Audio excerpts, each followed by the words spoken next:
dan Posko Ibu tentang pengendalian penyakit tidak menular, faktor risiko pengendalian penyakit tidak menular. Di sini kita akan membahas pengukuran faktor risiko PTM ya, Ibu kader ya. Ini kita akan melaksanakan pengukuran yang pertama, yaitu deteksi dini obesitas, pengukuran tinggi badan, berat badan, dan tingkat perut. Dan kita akan cara menghitung IMT-nya. Kita ukur tinggi badannya dan berat badannya agar kita bisa mengetahui IMT-nya. Perlu dibuka Bu? Perlu apa ya? Dibuka, tarik. Nah, di sini 162. Tinggi badannya kita catat. Tinggi badan. Berat badannya 80 kg. Udah belum makan. Dari mana Bu ininya Bu? Ngumpulin ke perutnya, batasnya Bu, perut ini Bu. Dari pusat ke pusat. Oh, Pusat ke pusat. Ini ya. Jangan Bu. Biasa ya, Bu. perutnya jangan dikempas-kempas ke Bu ya. Jangan. Makan gorengnya lagi itu. Ini lingkar perutnya 102. Berat badan dibagi tinggi badan dijadikan meter kuadrat. Misalnya berat badan bikin tadi 80 kg dibagi tinggi badan 162 cm. Tapi sentimeter kita jadikan meter dahulu ya ibu-ibu ya. Jadi 1,62 dikali 1,62 jumlahnya 3,24.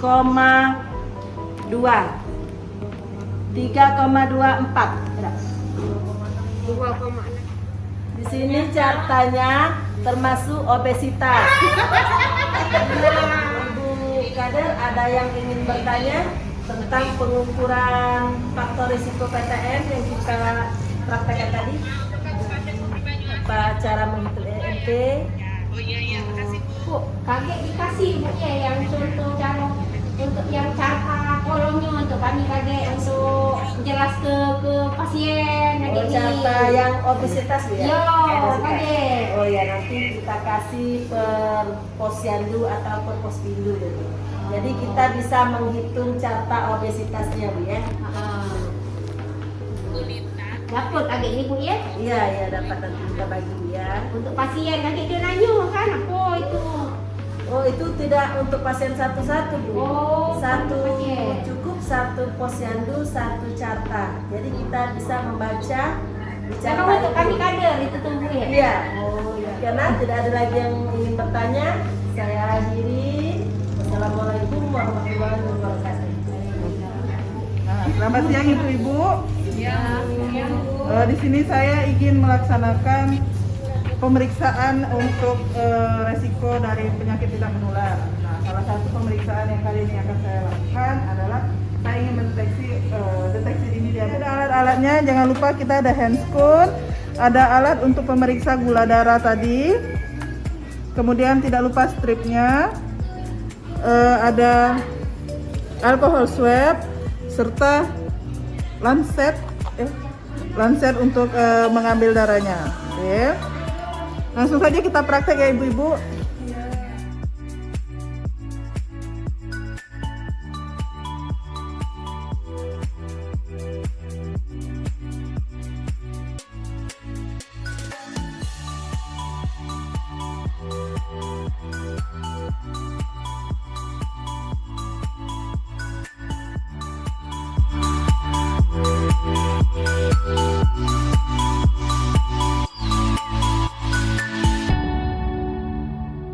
Demikianlah ibu-ibu, ibu kader tadi kan sudah dijelaskan bagaimana cara memeriksa gula darah, kolesterol ataupun asam urat.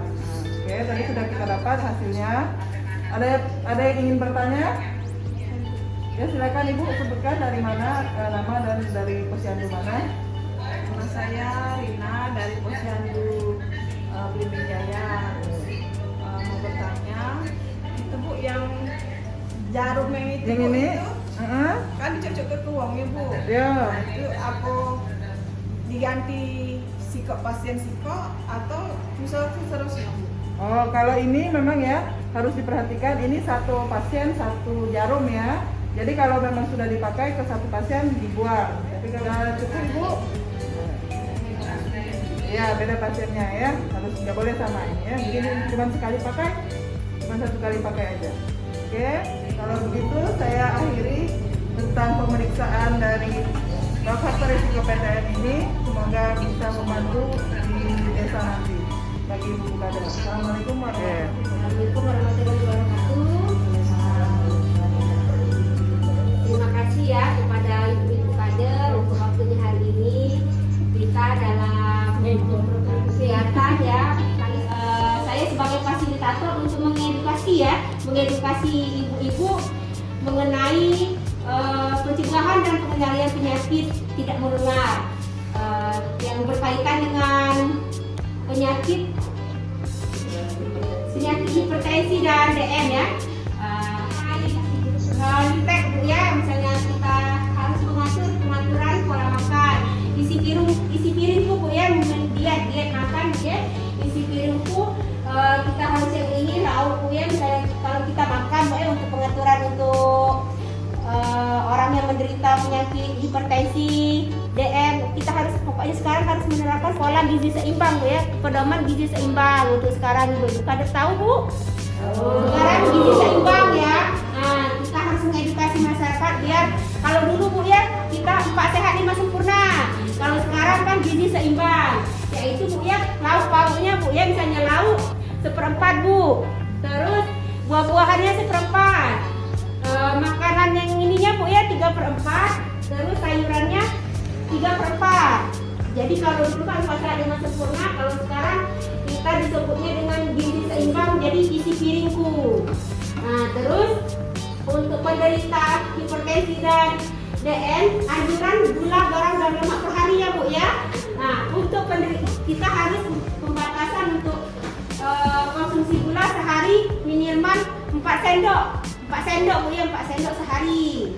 Jadi kita misalnya kalau ada pasien kita yang datang ke posyandu nanti yang mengikuti kegiatan posbindu, kita harus edukasi Bu. Misalnya kalau sudah makan 4 sendok dibatasi, kalau misalnya untuk